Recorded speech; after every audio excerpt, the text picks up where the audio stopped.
Welcome to Lab 3, Porosity Determination using the helium porosimeter method. Porosity is defined as the pore volume over the bulk volume, and to get it in a percentage, you times it by 100. This porosimeter uses principles of gas expansion as described by Boyle's law, which we all know as P1V1 equals P2V2. A known volume of helium gas at a fixed initial pressure is isothermally expanded into a unknown void volume. After expansion, the resultant stabilized pressure is measured, that pressure being dependent on the magnitude of the unknown volume.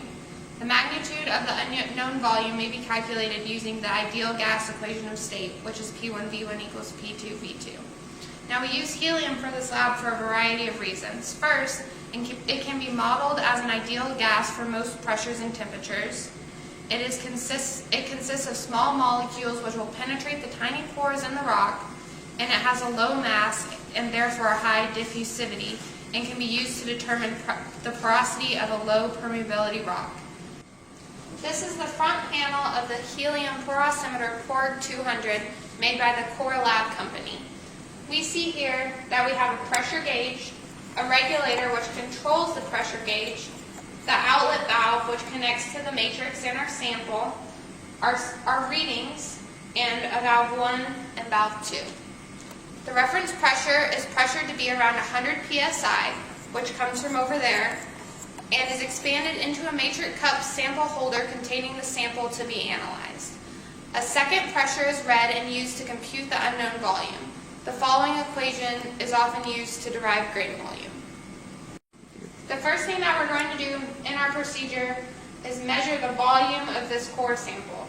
Because it has an irregular shape, we're going to take the average of 3 different measurements. So we're going to measure 3 different times on the top and measure 3 different times on this, and then average those to find the volume of the sample.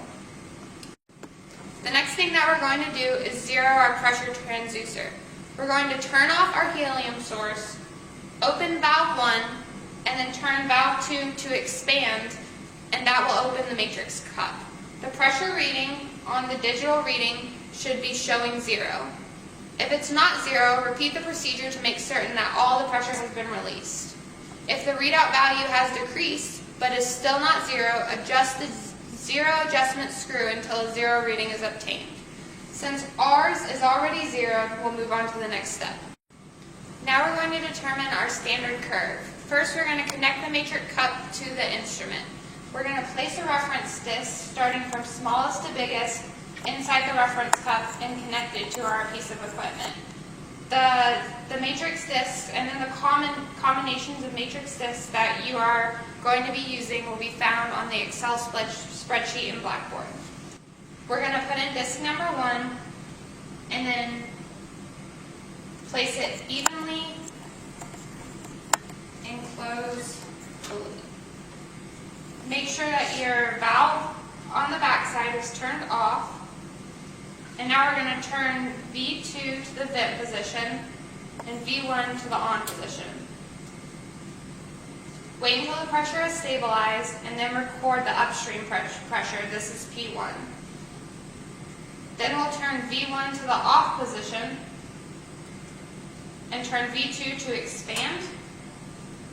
Wait until the reading has stabilized and then record this as your P2. Then you'll turn V2 to vent, switch the valve on the back, open, and take out your sample.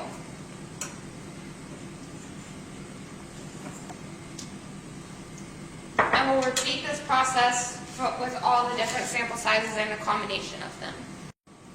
So after we get P1 and P2 from all of our different samples and the combinations, we're going to plug it into our Excel sheet, which will give us a standard deviation curve.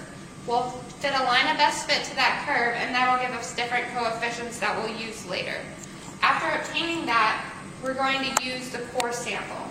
We're going to place this in our matrix, and make sure it's equal on both sides, and then tighten the lid. Make sure that the rear valve is turned to off. We're going to turn V2 to the vent position and then turn V1 on and record pressure 1 for our core sample. Once that is stabilized, record that, and then we'll turn V1 to the off position and V2 to expand. Once that is stabilized, we'll record that as our P2. You will plug P1 and P2 obtained from the core sample into your Excel spreadsheet, and using the relationship with the standard curve, determine the grain volume of the core sample. The core sample at the beginning, and Excel told us the grain volume. With those two parameters, we'll be able to calculate porosity.